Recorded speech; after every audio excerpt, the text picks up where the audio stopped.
What's up, YouTube? So today we're going to be taking a follow-up look at the Odin Zig comparison video that I did last month. As you can see, I started this video a while ago, but now I'm finally getting to. I had to I actually filmed a version of this previously, and then there were some benchmark issues, and so I decided to redo it. So that's what I'm doing today. So. So anyway, let's just kind of get into it. Let's go down the list. So one thing to note is that since taking these notes, I decided to move to Endeavor OS, Arch, by the way, as a daily driver, and the benchmarks are super different now. So in these notes I took for Windows, and as you can see, the peak FPS is in the hundreds, the upper hundreds. If we take a look at the peak FPS that I took on this system, as you can see, there's a drastic difference. So yeah, see, we can kind of see like an idea of what's changed with the benchmarks, but. That's just a quick note.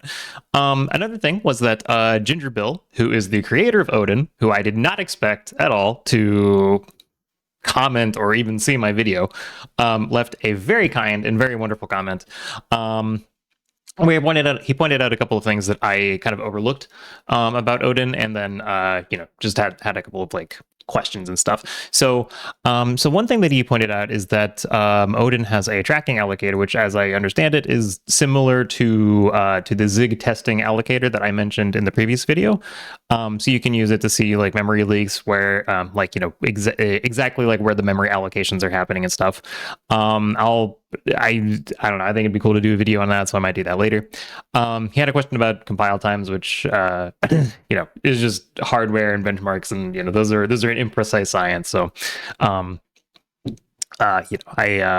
yeah. Anyway, so then the other thing that he mentioned was that there are the compile time comparison is like it's very fudgy because basically like C, Odin, and Zig all have different goals whenever they do their their tool chains have different goals, right? So C is basically like it has had the same tool chain goal since inception, which was build like turn source code into programs, and everything else is kind of like irrelevant. And so as part of that, it will do things like it will link against your system libc, so it doesn't need to recompile that. Odin and Zig have different goals in their tool chains, which means that they will do different things to prioritize their different goals. So like one thing, Odin doesn't have any caching, and so it will recompile the core libraries and everything from scratch each time, which means that it's going to have higher compile times generally than C or Zig. Zig does have caching on by default. Which means that it will like when the first build will take some amount of time, and then subsequent builds will be much faster.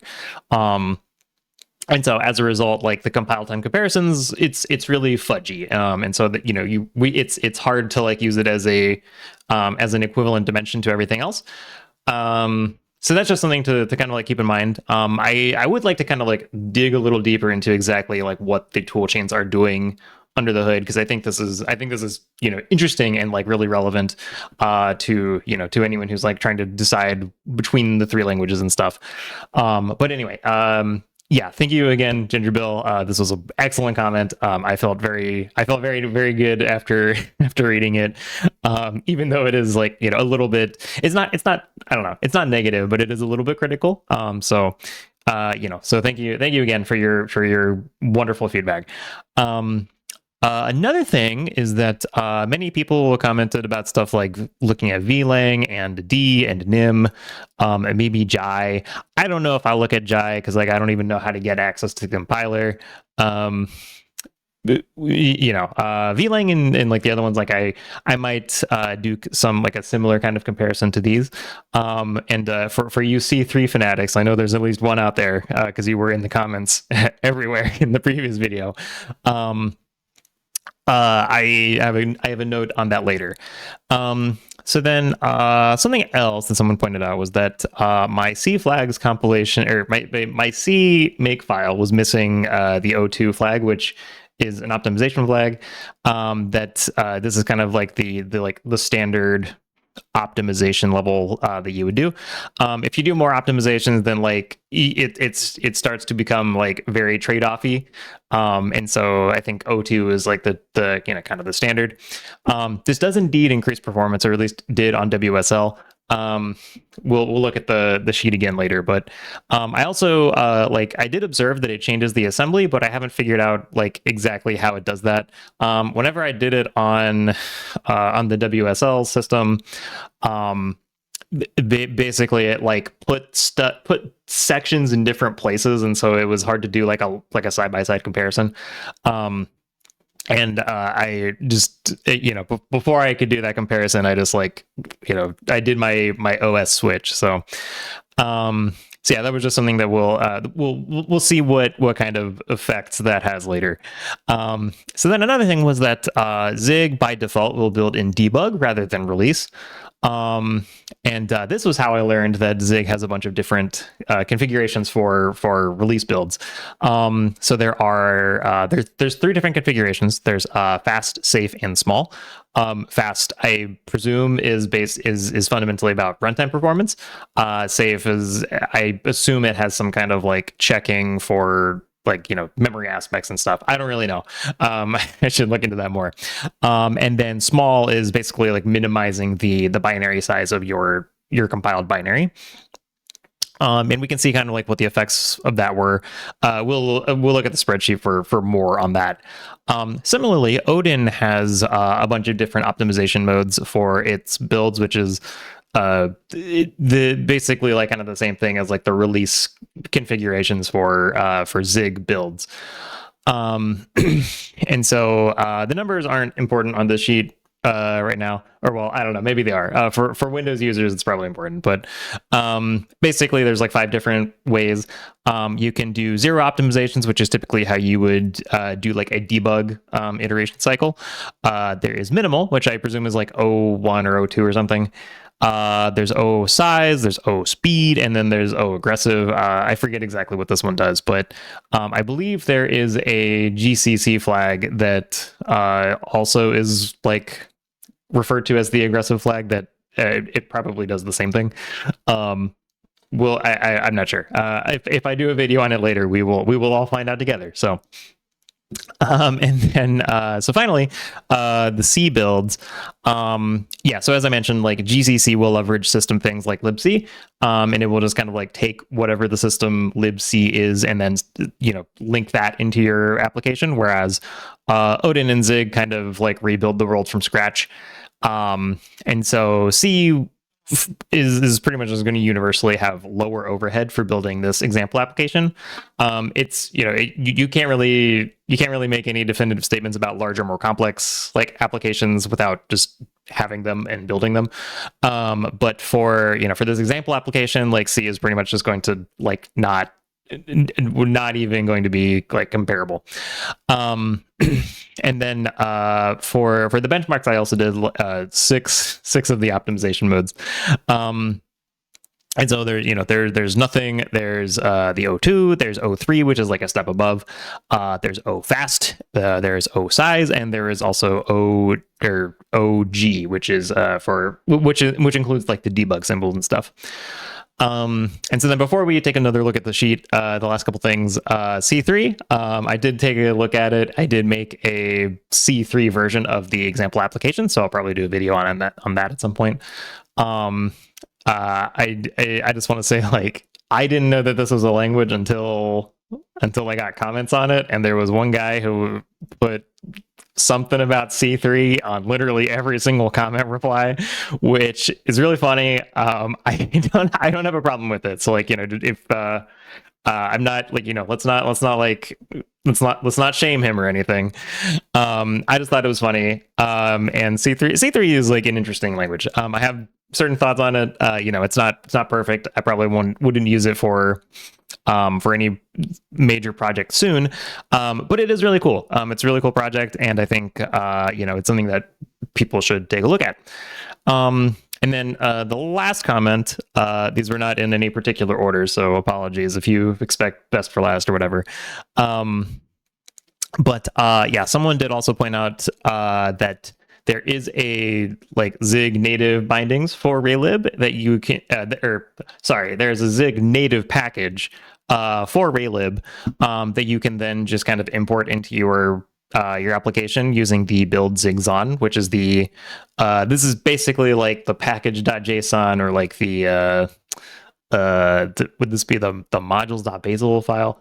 Anyway, it's a file that defines your package dependencies, and you can just point with like 2 lines. You can basically say I want the package called this from GitHub, and it will just pull it in, and then integrating it into the build.zig file build system is much easier if you just do that. So I chose not to. I chose to try and do like the C interop kind of thing, just kind of for funsies.